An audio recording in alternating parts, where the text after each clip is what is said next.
byly hektické této komorní akce a že nám dali docela zabrat, a tak bych chtěl hned poděkovat všem, kteří se na té přípravě podíleli, protože opravdu dá to dost práce.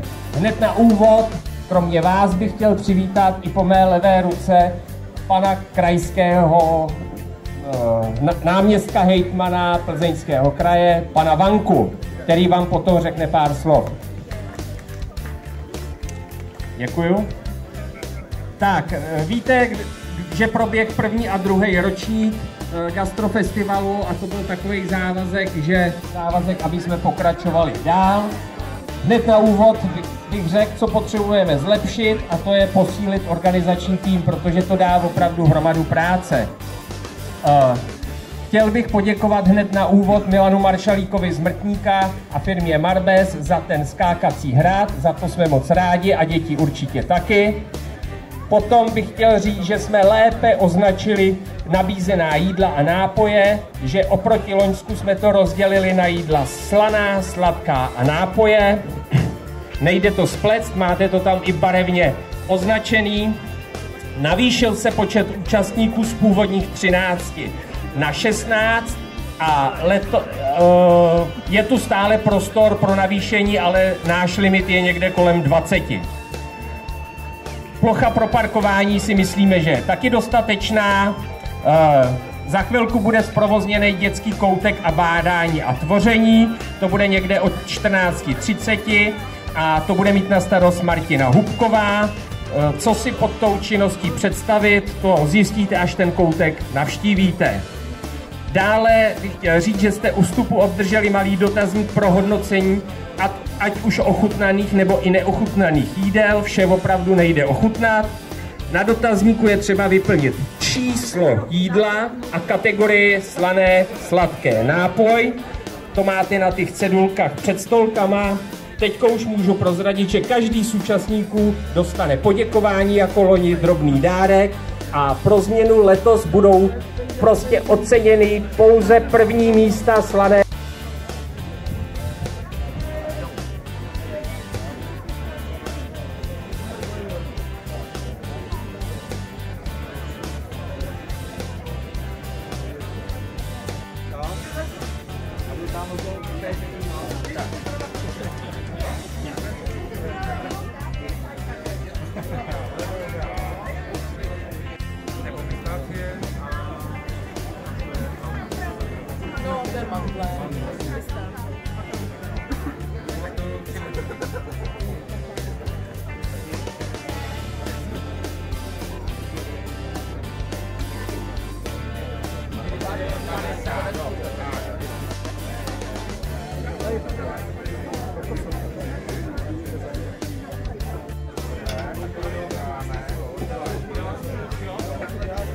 Je tady už Jira.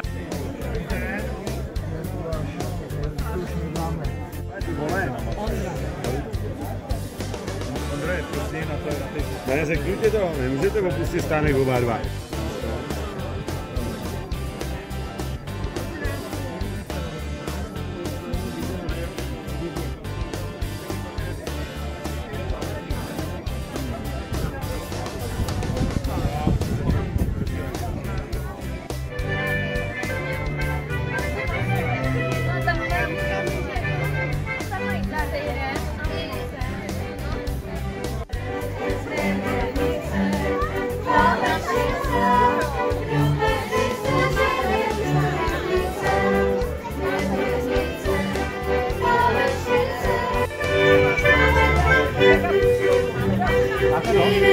Cestička do mladosti.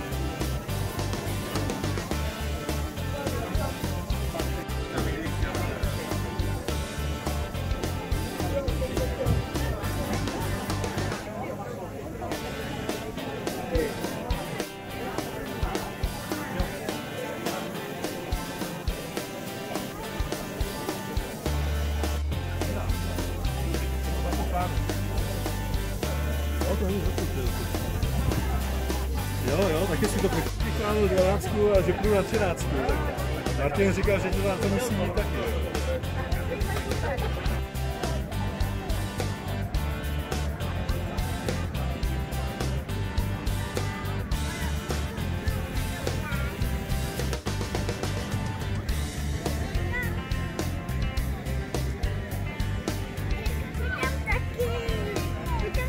Ale teď to hlavní.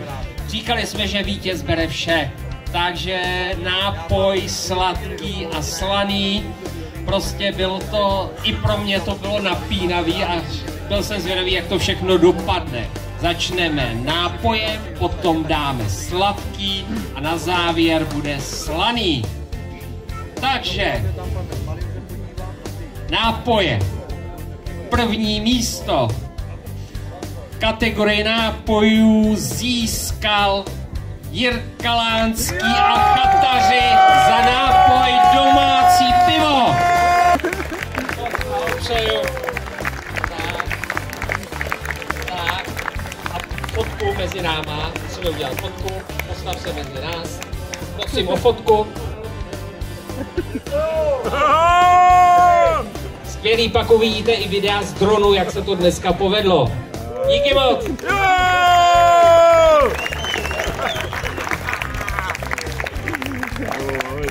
Zajímalo, jak tohle může dopadnout. A dopadlo to tak, že první místo získala Jitka a Luboš Eretovi za sladké Cake Pops neboli lízátka báječná.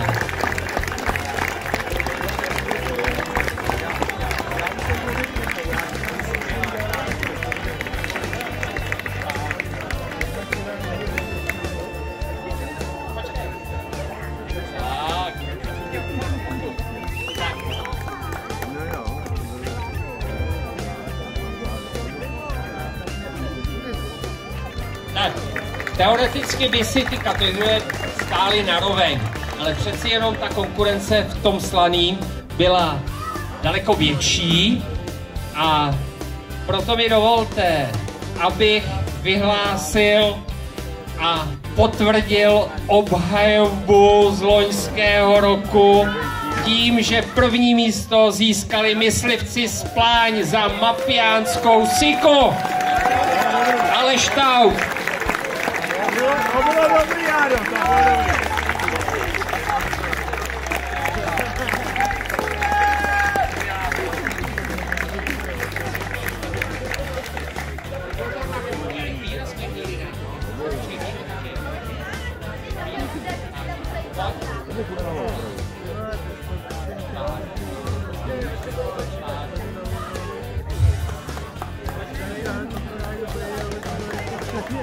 A poslední, komu bych chtěl poděkovat, je Jarka Domabilová. Bez ní by to opravdu jsem nezorganizoval a opravdu by to takhle nefungovalo. Díky moc.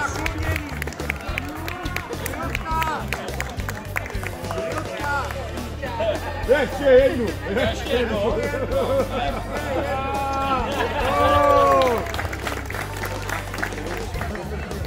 Tak, velká gratulace. Opravdu děkuji všem, kteří se zúčastnili, vám, kteří jste přišli a příští rok uvidíme, jak to naplánujeme. Ono to bude přibližně ve stejném termínu. Možná třeba o týden se to bude lišit, ale určitě se to včas dozvíte a budeme rádi, když nás zase za rok navštívíte. Díky moc! Děkuji.